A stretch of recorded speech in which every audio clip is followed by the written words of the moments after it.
Former player Ron Harper was asked if he expected both of his sons to make the NBA, and his response had both of them shocked. I'm not LeBron James. I'm not going to tell my kids what they have to do. I just want them to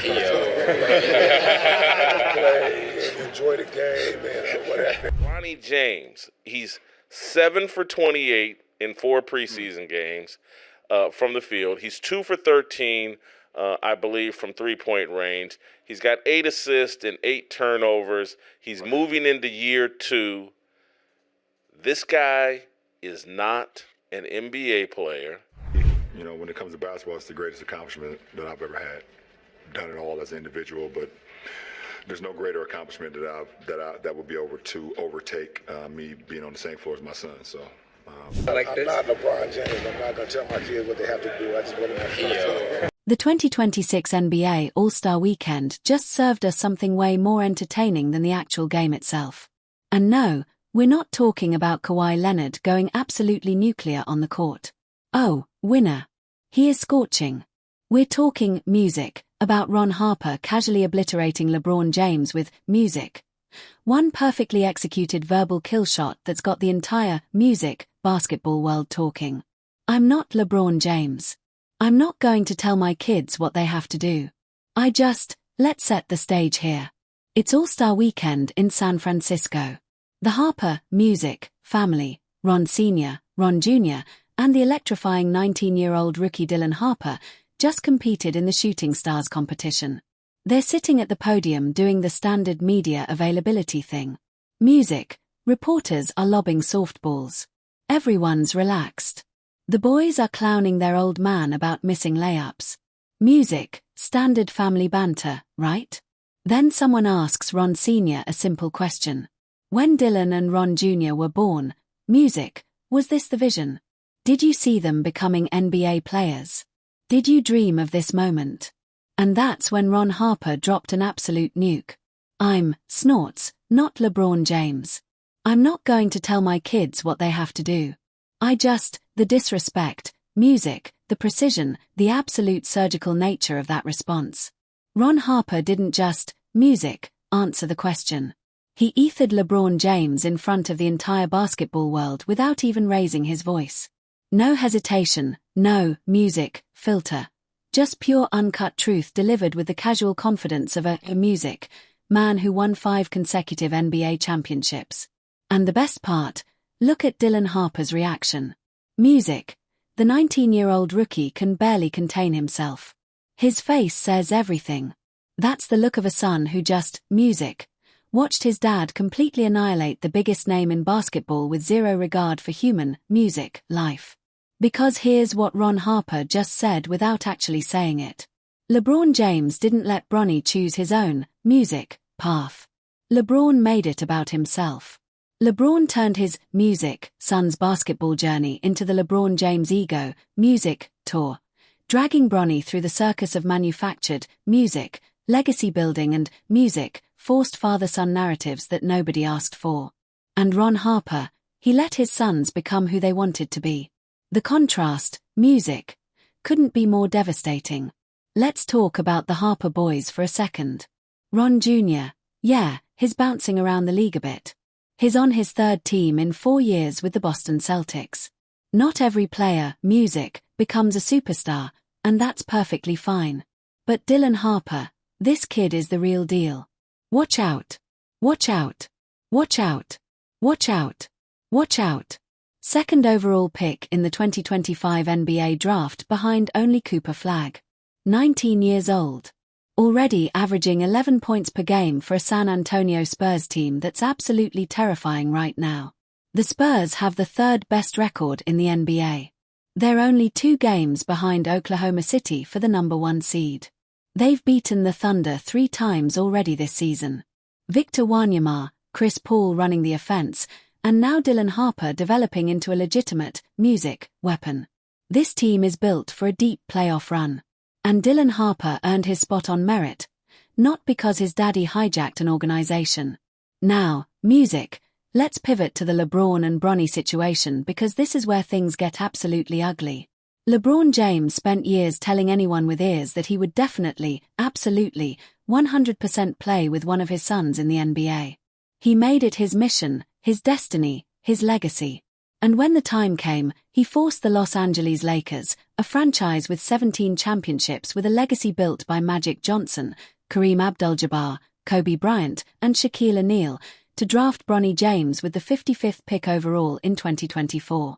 You know, when it comes to basketball, it's the greatest accomplishment that I've ever had.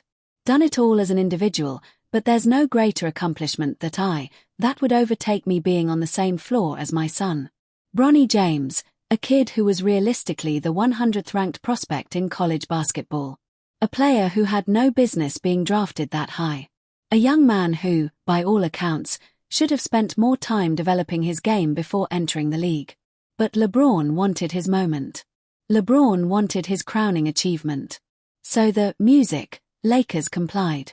And now we're watching the slow-motion train wreck. 56 games played across 2 seasons. Bronny James is averaging 2 points per game on 35% shooting from the field. 2 points per game. He's getting humiliated night after night. And not because he's a bad kid or lacks work ethic, but because he was thrust into a situation he wasn't ready for because his father needed another trophy for his ego shelf. May not have the leverage to get Bryce into the NBA. And because I do think that was his plan, he may not have the leverage to keep Bronny in the NBA. And I know Bronny's got this contract, and if he sticks with the Lakers, maybe it's inevitable. But if LeBron ever has to really force his way out, that may be the end of Bronny's career. And LeBron, he's out here calling it his greatest accomplishment. Basketball is the greatest accomplishment that I've ever had with LeBron. History tonight. The first father-son duo to play together in an NBA game. 4 NBA championships, 4 MVPs, all-time leading scorer, 2 Olympic gold medals. But, playing with Bronny, watching his son struggle through 2 points per game on terrible efficiency while the entire basketball world cringes. With Washington last year, and Bronny nearly the steal. In fact, he gets the steal. I wanted him to get the steal and keep going. He was throwing it down. Such a good person. This isn't about Bronny's accomplishments. It never was. This has always been about LeBron, about his narrative, about his story, about making sure that when people talk about the greatest moments in NBA history, LeBron James gets mentioned one more time. And I want my damn respect, too. That one right there made me the greatest player of all time. I'm GOAT. Bro Judy. What are you talking about? Ron Harper saw through that immediately, and when given the opportunity, he took the shot. The beauty of Harper's comment is in its simplicity. He didn't need to go on a rant. He didn't need to explain himself. He just drew the line in the sand. I'm not LeBron James. I didn't force my kids into a predetermined destiny. I let them be themselves. And the results speak for themselves. Dylan Harper is thriving in San Antonio. He's learning from one of the best organizations in basketball history. He's developing his game alongside generational talents. He's earning his minutes, his respect, his place in the league. Nobody's questioning whether Dylan belongs. Nobody's writing think pieces about nepotism or legacy manipulation. I didn't force my kids into a predetermined destiny. I let them be themselves. And the results speak for themselves. Dylan Harper is thriving in San Antonio. He's learning from one of the best organizations in basketball history. He's developing his game alongside generational talents. He's earning his minutes, his respect, his place in the league. Nobody's questioning whether Dylan belongs. Nobody's writing think pieces about nepotism or legacy manipulation. Dylan Harper is there because he's good. Period. He's got too many tricks. His bag is too deep. Euro. Meanwhile, Bronny James is a constant source of debate, scrutiny, and second-hand embarrassment. Is it fair to him? Absolutely not. But that's what happens when your father turns your career into a vanity project. Here's the thing that really stings for LeBron. Ron Harper wasn't even trying to be disrespectful. He was just answering a question honestly. But honesty, when contrasted this sharply with LeBron's approach, becomes the ultimate insult. LeBron has spent his entire career controlling narratives. He orchestrated the decision. He formed super teams in Miami. He returned to Cleveland with championship expectations. He's posted cryptic Instagram messages, thrown teammates under the bus, and demanded trades that reshaped franchises. Everything is calculated. Everything is about the LeBron brand. But Ron Harper, 5-time NBA champion, starting point guard for the second three-peat Bulls, key contributor to Shaq and Kobe's first 2 Lakers championships, finished his career with 5 consecutive NBA titles and never once demanded the spotlight. He did his job, won his rings, and raised his kids with humility and respect. That's the difference. That's why Harper's comment landed like a cruise missile. And speaking of LeBron controlling narratives, let's talk about his All-Star Weekend press conference.